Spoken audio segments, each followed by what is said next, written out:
Welcome back to The Breakdown with me, NLW. It's a daily podcast on macro, Bitcoin, and the big picture power shifts remaking our world. What's going on, guys? It is Wednesday, July 5th, and today we are talking about why the Winklevosses have had it. Before we dive into that, however, if you are enjoying The Breakdown, please go subscribe to it, give it a rating, give it a review, or if you want to dive deeper into the conversation, come join us on the Breakers Discord. You can find a link in the show notes or go to bit.ly/breakdownpod. Well, friends, today we are talking about a bit of a bomb that was dropped by Cameron Winklevoss on Monday night, just before the U.S. Independence Day holiday. And I think it's important context that as we are starting to finally feel like things are coming back in the crypto space and are less nervous and more have turned a corner, maybe, you have to remember that coming off of FTX and turning the corner on 2023, the big hanging chad in the industry was DCG. There was a time there where it seemed pretty clear like DCG was going to go under. Now then, by February, things started to seem like they might be getting a little bit better. And meanwhile, the banking crisis happened and there was a new narrative for Bitcoin and things started to come back. But this issue, as we'll see, remains very unresolved. So as I said, on Monday night, Gemini co-founder Cameron Winklevoss began the holiday with a bang, publicly making a final offer in the ongoing Genesis bankruptcy. Winklevoss tweeted out an open letter to Barry Silbert, the CEO of Digital Currency Group, which owns a controlling stake in Genesis. He pointed out that it has been now almost 8 months since the crypto lender halted withdrawals, impacting over $1.2 billion in assets loaned out by Genesis Earn customers. Now, as I mentioned, a deal to resolve the bankruptcy looked close in February. However, since then, countless delays have dogged the process. At the beginning of May, the court appointed a mediator to bring parties together on a deal after the Unsecured Creditors Committee raised concerns about the deal that had been proposed in February. After the mediation process failed to produce results, the court gave DCG until the beginning of August to present a restructuring plan to creditors.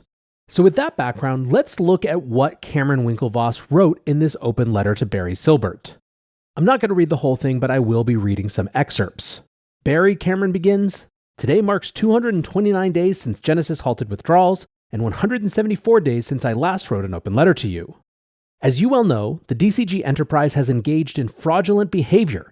As its leader, you have fostered and architected a culture of lies and deceit, many of which are now well documented in the public record. Tellingly, when I laid out in detail the multiple false and misleading statements that you, your employees, and DCG companies conspired to make to creditors in order to hide the insolvency and financial health of Genesis, including the falsification of balance sheets and other documents to perpetuate an accounting fraud, you didn't directly address or refute a single one of them." So boom, here we are starting off with the bang using the big F word, fraudulent behavior. That really sets the tone for the rest of what Cameron writes. Now the next section is all about how Barry's communications on this issue have been less than complete, the Winklevosses say. They point to a 4,000-word shareholder letter from January 10th and say, "You somehow forgot to address the multi-billion-dollar elephant in the room, that a DCG company owes $3.3 billion to creditors, $1.2 billion of which is owed to Earn users. You offer no apology to creditors and Earn users for holding their money hostage during the holiday season. No apology for the stress, anxiety, and pain you have caused them and their families. And no apology for the burned bridges and value destruction you have caused our entire industry. No contrition or acknowledgement whatsoever." So part 2 is something which runs throughout this and which many people assume is the main point of this, which is not actually about any of the legal process, but about Cameron trying to consolidate the Earn user base around him as the champion for them and against Barry and DCG as the enemies of them.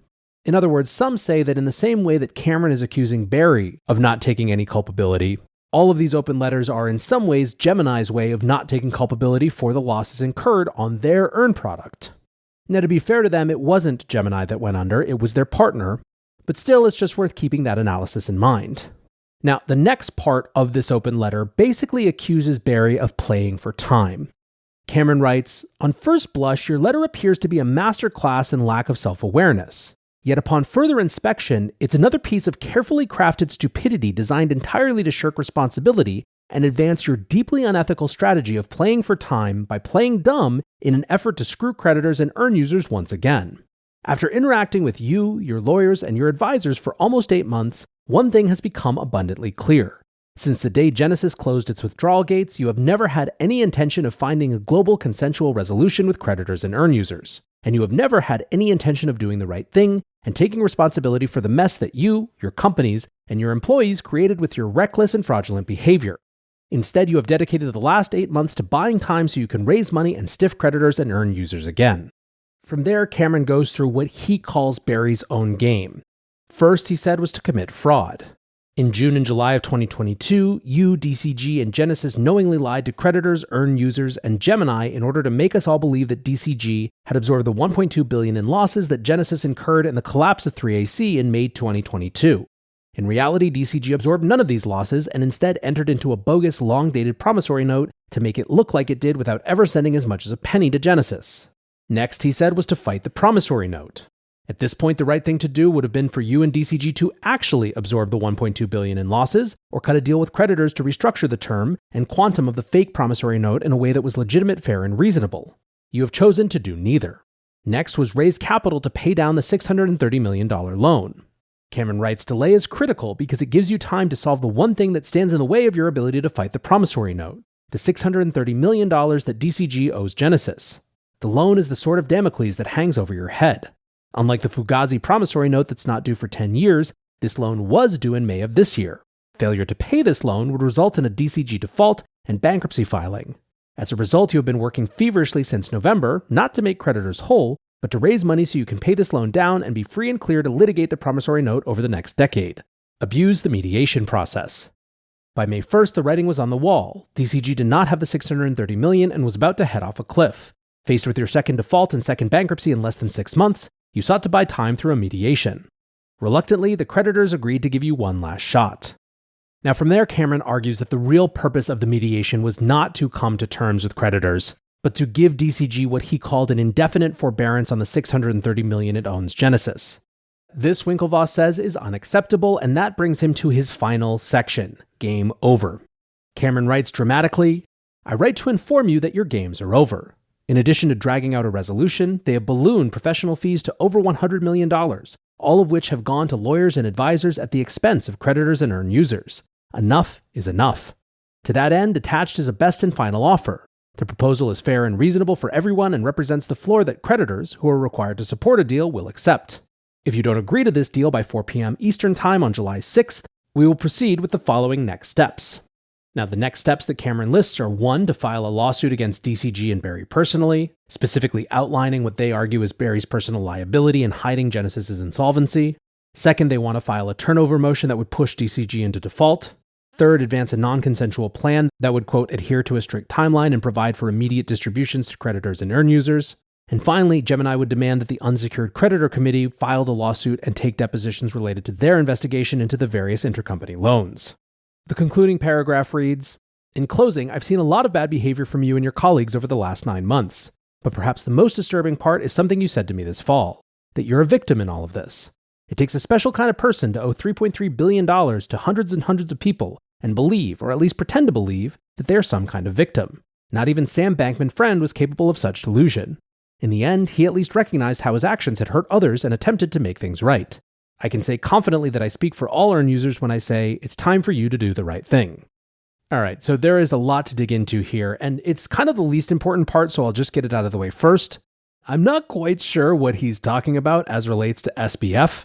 I'm not totally sure that Sam has the capacity to recognize how his actions hurt others, and I certainly have no idea what constitutes an attempt to make things right. In fact, I talked about this on another podcast that I think is coming out today called In the Arena. But basically, the entire time that everyone was freaking out about what the hell was going on with FTX, Sam wasn't communicating to the team, he wasn't communicating to the biggest users, he was just out frantically trying to raise money to close the gap. Which is kind of exactly what Cameron is accusing Barry of here. Anyways, it was a super weird part of this whole thing that many people noticed, so I just wanted to address it. But again, probably the least substantive part of the whole thing. Now, Ram Ahluwalia, who has previously been on this show, has spent a ton of time trying to analyze this thing. Right after it was released, he wrote, quick reactions. Forecast the July 6th 4 p.m. ultimatum date will come and go. DCG will not accept the terms. 1, the proposed term sheet is much farther away than the last term sheet we saw circulating a few weeks ago. 2, DCG would be on the hook for FTX claims exceeding $300 million. Now, FTX has claims to the tune of billions. There's a legal process to assess the validity of those claims. I don't believe Barry will accept that legal risk. John Ray would not hesitate to take aggressive action against DCG, unlike the current CEO of Genesis, who may well be conflicted. Now, Rahm then followed that up with a longer thread where he wrote, Cameron's strategy is to negotiate a deal alongside the other creditors without DCG at the table. The creditors don't need DCG to sign off since DCG is not a creditor. What creditors want from DCG is a make-whole kicker, cash or equity, and they can pursue that in parallel. Prediction? Genesis creditors will align on a plan without a grand bargain that involves DCG. This keeps the ball moving towards recovery and keeps the pressure on DCG. The strategy is get points on the board, then pressure the Genesis CEO and board, who solely hold the threat of bankruptcy. Overall, Cameron's strategy is sound needle threading. So what is Barry's plan? 1. Buy time, generate cash flow to plug holes. 2. Distance from Genesis actions. The alleged accounting fraud and misrepresentation took place between Genesis and clients, not at DCG. We have yet to see a link from DCG and Barry directing Genesis management to induce customers with the alleged false statements. More time allows DCG to fill balance sheet solvency and liquidity holes. Cameron is correct that DCG did not inject cash or equity into Genesis, but legally DCG did assume the liability and now has an impairment that reduced DCG's net equity position to the tune of $1.1 billion. So the promissory note did crater the DCG balance sheet. That makes it hard, if not impossible, for DCG to refinance its loans because they will fail various minimum capitalization or net equity covenants, leaving aside the litigation overhang. What happens next?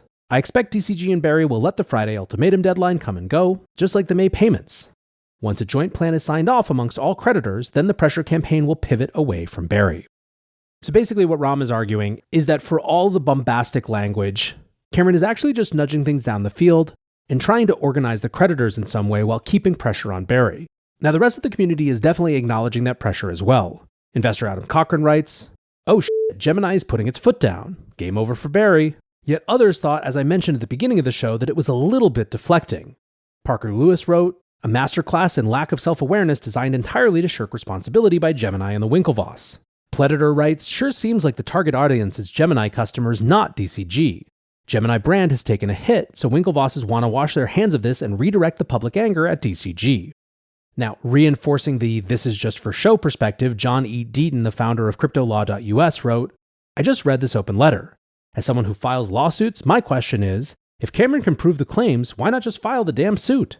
I learned a long time ago in a moment of crisis, when integrity and honor mean everything, and someone shows you who he really is, take him at his word and his actions." Now, I will close on that note saying my 2 cents on that particular part. I think that actually filing this lawsuit is a big red button approach, in that it dramatically ratchets things up, but not necessarily in a way that gets Gemini what they want. It just blows things to hell and creates a totally new set of problems to deal with as well. This continues to be an incredibly messy process. And of course, the biggest victims are the people who had their money on earn, who are now sitting around watching this all play out in public. However, to the extent that there is upside, I will say this. The longer that this goes on, the more the market has priced in all the possibilities of a potential failure of DCG.